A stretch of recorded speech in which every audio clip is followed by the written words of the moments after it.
happen to this place. It's overgrown with darkness. I can sense light here, though. I just can't see it. Maybe there's a safe path through.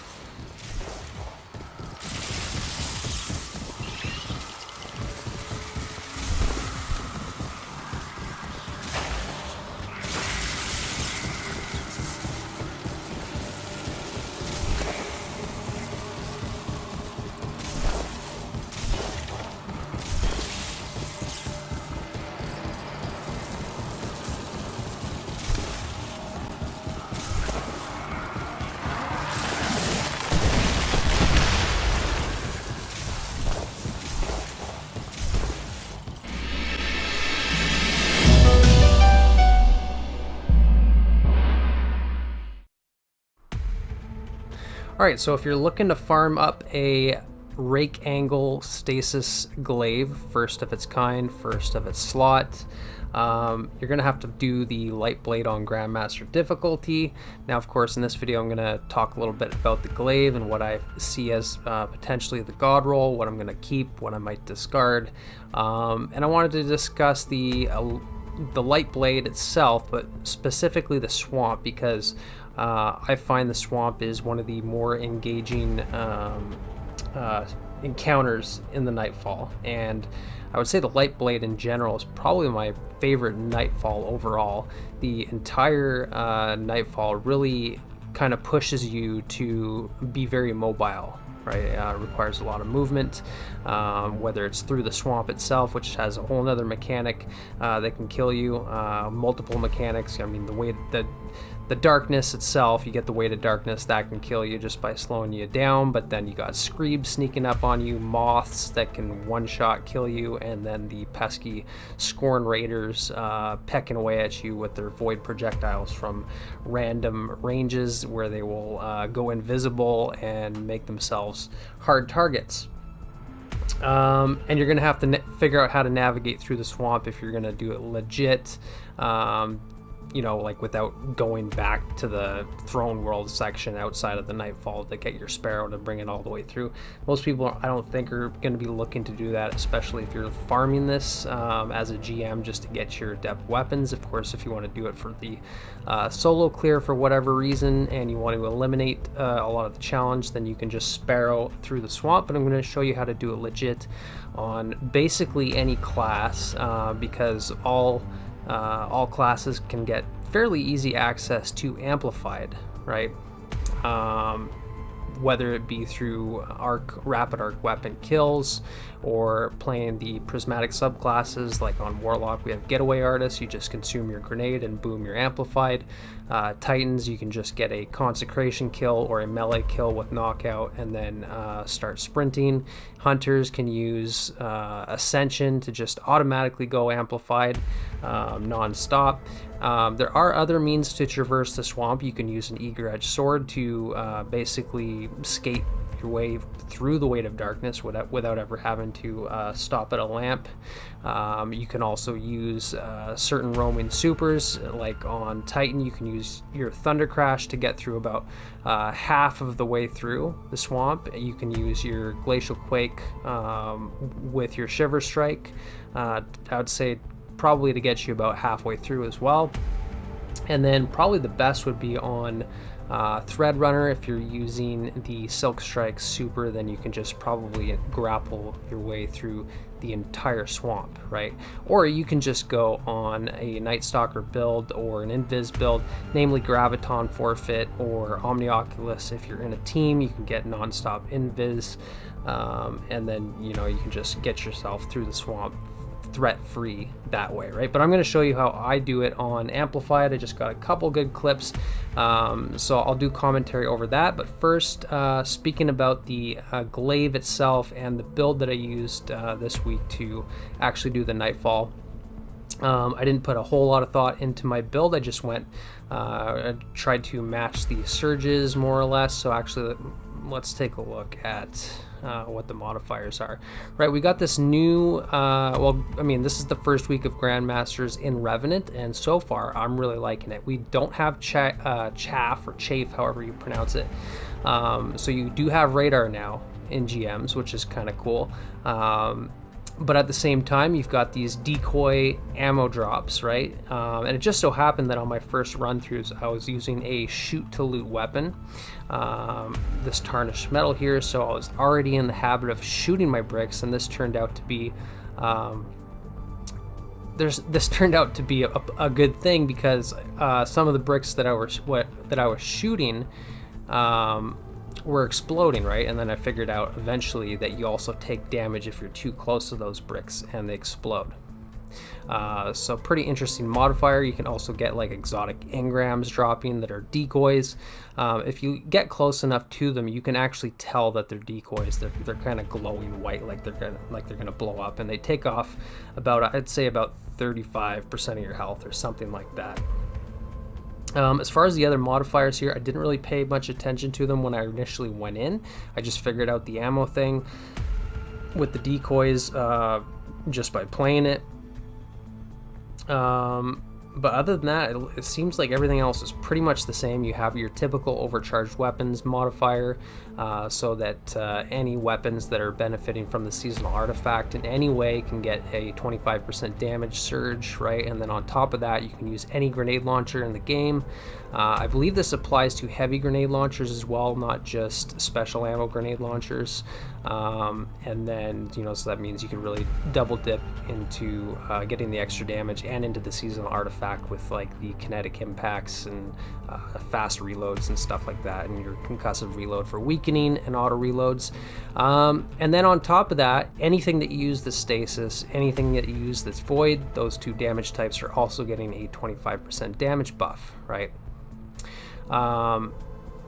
So that's good to know. We've also got arc threat, so I made sure to have arc resist. We've got, the moths. It's a hive mission. Anytime you're in a hive mission, you should be thinking of arc and solar resist, and you should be thinking of being able to do arc and solar damage, which is contrary to some of the surges as the weekly modifiers, right? So and it's funny because sometimes I see LFG posts where they're like demanding that you only everything has to be void, only void subclasses, kind of like special requirements like this, just because some people just assume that it's only void that's getting the extra damage throughout the nightfall, but that's not how the nightfall modifiers work, right? I can use arc weapons, I can use solar weapons and still get the exact same 25% weapon surge, which makes more sense because we've got arc shielded knights and solar shielded wizards, right? So I decided to go with tarnished metal here because I knew that there was a lot of yellow barred arc shielded knights, and typically it's the yellow bars and the orange bars, any of those enemy types, the stronger enemies, when they have shields, they are harder shields to take down. So if you're talking about solar shields on a red bar wizard, not so much of a big deal. We don't have match game shields anymore anyways, right? It's fairly easy to counter those, especially with all of the excellent choice of weapons that we have to use. So yeah, tarnished metal was, I highlighted this at the beginning of the season, or before the season released, when we found out that scout rifles were going to be in the artifact as anti-barrier. This is a lightweight frame, so this gives you even more movement speed to go through the swamp, right? Especially if you're on a hunter, this can be good. Play into your dodge, get you an extra 20 mobility. It's a very good scout rifle. If you have one, you already know that, I'm sure. You can roll demo and bolt shot on it. You can roll shoot to loot explosive payload. This is my most used version here, and it works really well with the modifier, with being able to shoot ammo bricks and basically vet all of the ammo bricks on the ground for yourself and your team if you're on mic and communicating. I did my runs no mic LFG as usual. And then for my heavy, I just went with my my trusty dimensional hypotrochoid with unrelenting and chain reaction. This is my assassin scars build that I've talked about at length already, so I'm not going to really go too much into that. But basically, Spirit of Scars is going to make it so that my weapons that match my super, right? I'm using a stasis super glacial quake here, mainly not so much for the actual shatter damage, raw damage output, but more so for the mobility option and the roaming super damage resistance that is quite useful in this nightfall. But regardless, my stasis weapons, because they match my super, are always going to be healing me on every kill, so Unrelenting is a bit redundant in this case, but if you wanted to, you've probably recently crafted this Envious Assassin One for All Dimensional Hypotrochoid for Raynix in the Vesper's Host dungeon. This would work just as well, especially if you're using Spirit of Scars, and you'd be able to get some more damage downrange, right? But mainly I saved my heavy ammo because I'm on a Consecration Titan, right, with Prismatic and Transcendence and all that. I don't really need to rely on my weapons too much, as long as I can just be consecrating things, but if I do need to use my weapons, I try to prioritize my ammo, you know, for when I could best use it. So the best case scenario to be using Dimensional, if you need to save up your ammo for anything in this Nightfall, I would say it's for the Swamp and the Boss Room, right? But if you don't use this until you get to the Swamp, I'd say that's probably a pretty good idea. Unless you see purple bricks on the ground, maybe just avoid using your heavy if you're on a Consecration Titan. Save it for the Swamp, because in the Swamp, if you get the Weight of Darkness, you will not be able to sprint and slide and consecrate. So this compressed wave frame with chain reaction, especially one shot into every spawning group of Screebs and Scorn, is just going to eliminate the entire pack pretty much, right? So this is a very good survival tool for the Swamp. If you can't follow through with the amplified running strategy that I'm going to show you in the clips here and that you saw in the introductory clip. I'm also using Lethanum here. This is, I love this grenade launcher, super cool, good for movement. I mean, technically you could use this to move through the Swamp even faster, being a micro missile like Mountaintop, but it does really good damage for being a primary weapon. It basically one-shots all adds, and then even if, like, for the enemies that it's not one-shotting, those are typically orange and yellow bars and the bosses and stuff like that, and in that case you don't want to be killing them super fast with a Lethanum anyways. If you did want to kill them fast, you would just use Consecration or Dimensional, but you can use those healthier targets to really farm up a lot of the vestiges, right?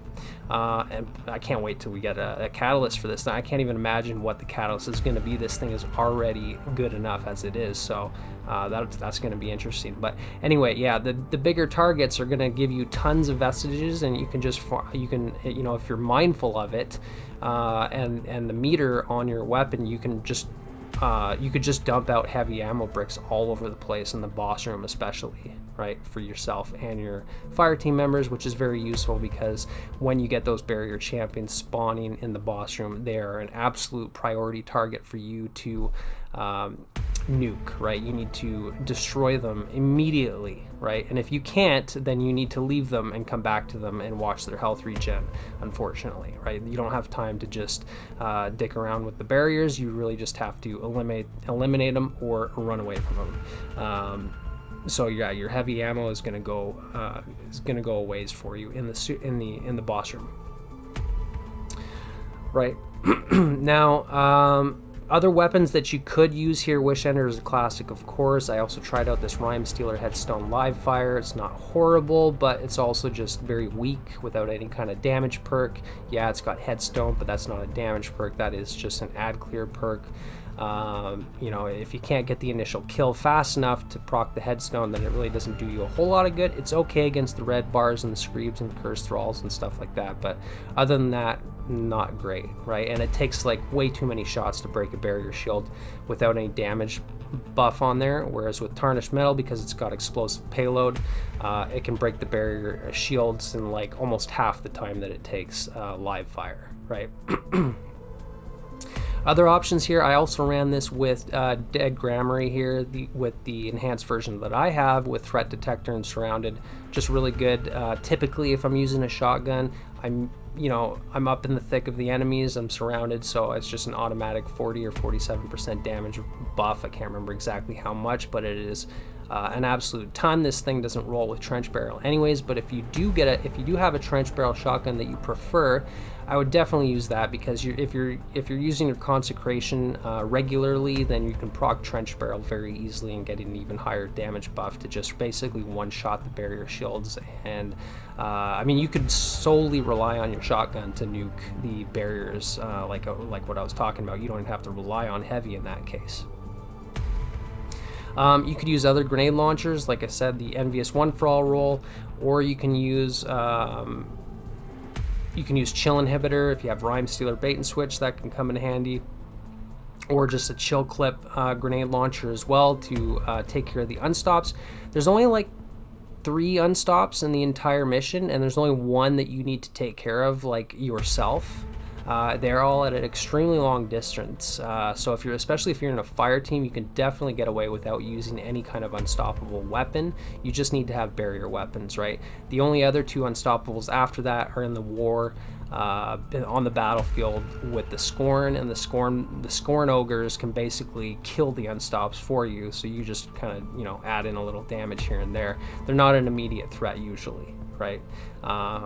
So it's kind of optional. Or you can just go, since you're already running a arc primary, you could go with an arc heavy. It's really up to you, right? You can go with bittersweet with like Bait and Switch and Envious Arsenal, or explosive light. Especially in GMs, I think explosive light is sometimes a little bit more practical than Bait and Switch, because you're picking up orbs fairly regularly and you're using those shots rather sparingly. It's not a dungeon or a raid boss where you need to expend all of your reserves in one sitting. You're just going to be popping shots here and there, so explosive light is really good for most power weapons, right?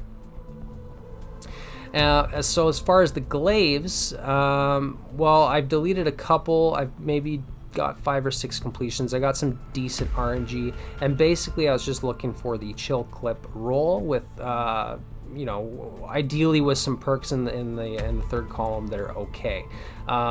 So there are, in case you're wondering about the weight gate issue, right, not being fixed until November 5th, according to Bungie, which is next week, which means that the rake angle will not be dropping anymore from the Nightfall. So you might be concerned that you're not going to get the roll that you want, or whatever, because the perk combinations are, you know, on a case-by-case basis, they have different RNG.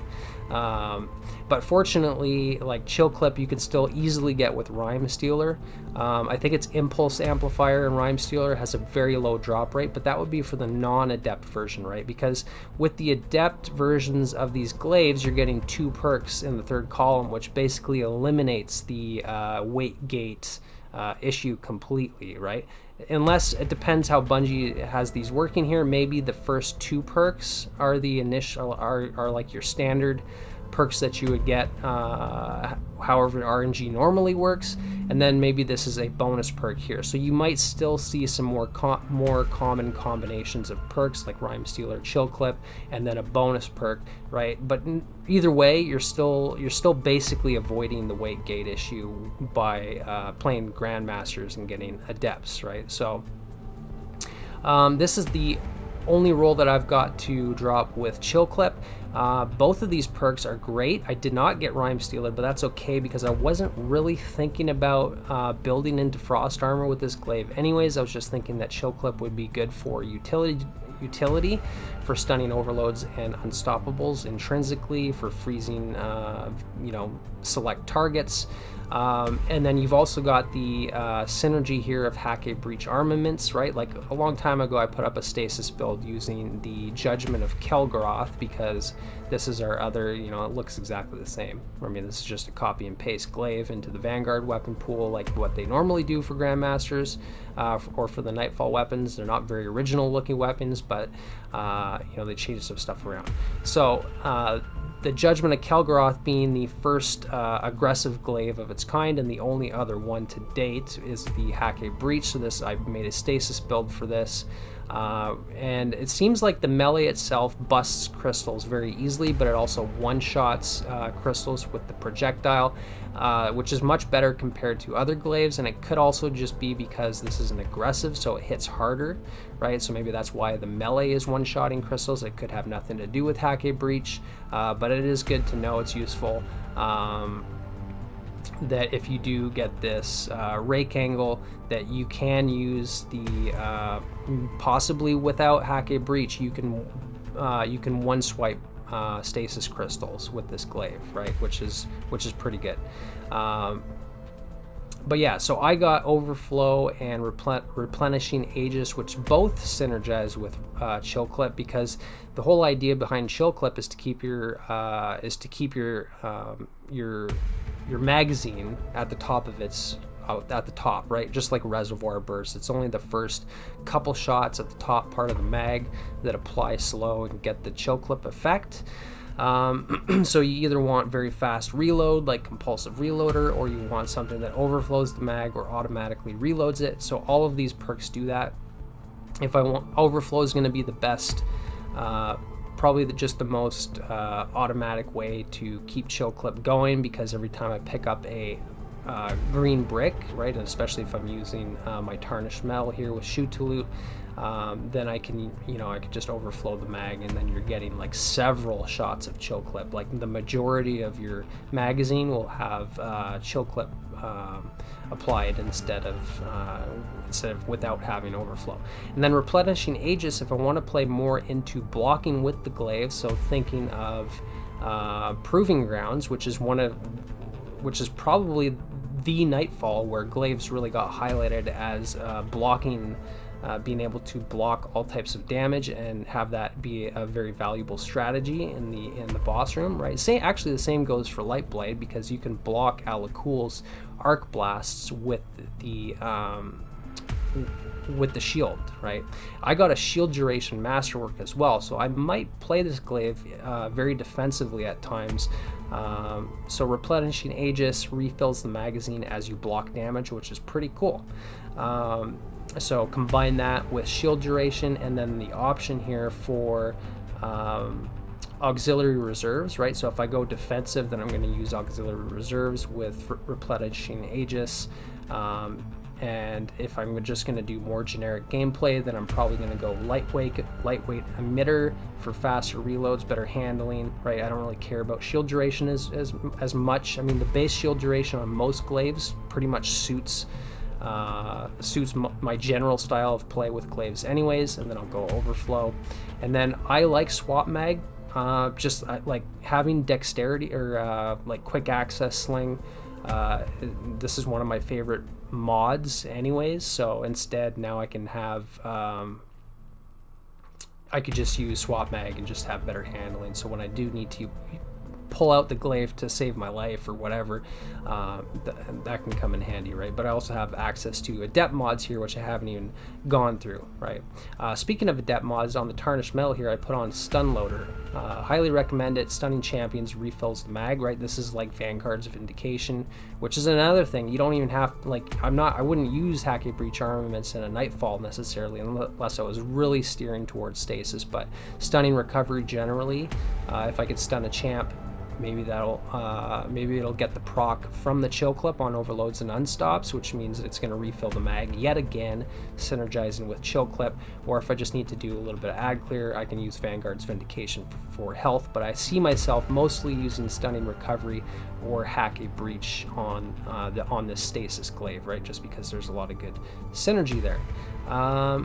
So yeah, that's basically it for the glaive breakdown. If you need to farm them, I put up a community post a couple days ago, just a reminder. When you get 10 Nightfall ciphers, which is every 3 runs, you get 4 ciphers per Nightfall, because it's double rewards, which means that when you get to 10 you're maxed out, and then you can go spend them at Zavala to get a free Rake angle. Well, not free, it costs you 50,000 glimmer and all 10 ciphers, but you're getting an additional adept weapons, adept Rake angle with the double perks, so I'd say it's worth it. And then keep an eye on your strange coins as well, because when you get to 99 you will be max, so you're going to want to go and maybe hold off until, if you're already close to max, just wait for Xur to come around on the weekend, buy yourself like 1 or 2 class exotic items, or whatever Xur has, before you just keep farming Nightfalls. You're not going to be getting the rewards that you would normally get if you're not paying attention to your caps. Same goes for enhancement prisms you get with Prism Harvest on your cloak, which is what I typically run here, just because prisms are very valuable. it costs 10 prisms to buy an Ascendant alloy from Raoul, and on average you're going to get more than 10 prisms every single nightfall, which means that after every nightfall you can go and buy an alloy. So I would say just first prioritize keeping an eye on your cipher and your coins, and then your prisms, and whenever you go to the tower, try and spend those as good as you can before continuing to farm. Right, and of course you're going to get a ton of Ascendant shards, but that's obvious. So anyways, I'll go into the clips next, do a little bit of commentary there. Good luck with your farm this week. Hope you get your chill clip, rake angle, or whatever it is that you're farming for. So let's get into this next. Alright, so as you jump off the ferry here, you could get amplified from the thrall on the ferry as long as you can maintain the timer, which means, or the speed boost timer. So if you need to, you can just sprint around in circles on the ferry until you get off, and then you just have your speed boost active right from the get-go. Or you could just do what I did there, is you're not generally weighted down by the darkness enough at the beginning so that you can get a consecration off, right? Now you're going to build up anywhere from 3 to 5 stacks of darkness if you're using the speed booster between each lantern. And come to find out, I didn't even know this, even though I've done the Lightblade solo flawless on master difficulty a few times on different subclasses. If you go way back on my channel to when Lightblade first came out, I did do the solo flawless, but I still didn't even really realize that the lanterns were random. So you'll see here I put up the 2 clips, right? So there's the first clip, here's the second clip. The pathing is going to be different here, right? And I seem to notice that the pathing for one of these had a shorter there was like shorter distance between the lanterns, so I was building up less stacks of darkness, right? But the strategy still worked out the same for either one. So you just need to make sure that you do a little shimmy next to each of the lanterns. So like right now I'm at weight 7, right? Weight 8.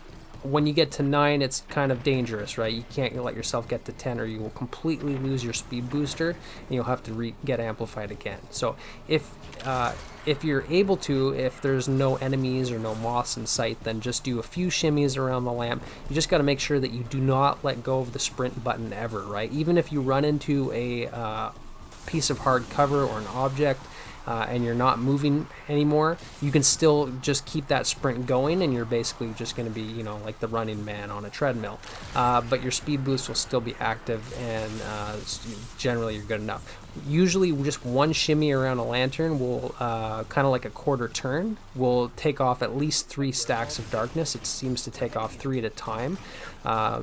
So yeah, generally I would try and do probably a couple shimmies, and as long as you can get your weighted darkness down to like ×3 at every lantern, then you should be good to get to the next lantern. Obviously just make sure to look for the portals so that you can see the lanterns. That's how it works. And then just showing you a little here like how good Behemoth is for traversal. So I have used this in the swamp as well to get to finish off, like get halfway, the latter half of the way through the swamp, when I lost amplified, so that also works. But yeah, that's basically it for the video. Hopefully that helps you here, and yeah, lots of YouTubers out there are showing you how to beat the boss room, about the barrier spawns. It's definitely something worth your time, so go check that out, look it up. Anyways, that's my piece. Hopefully you enjoyed. Let me know what you think in the comments, and I will talk to you in the next one. Take care.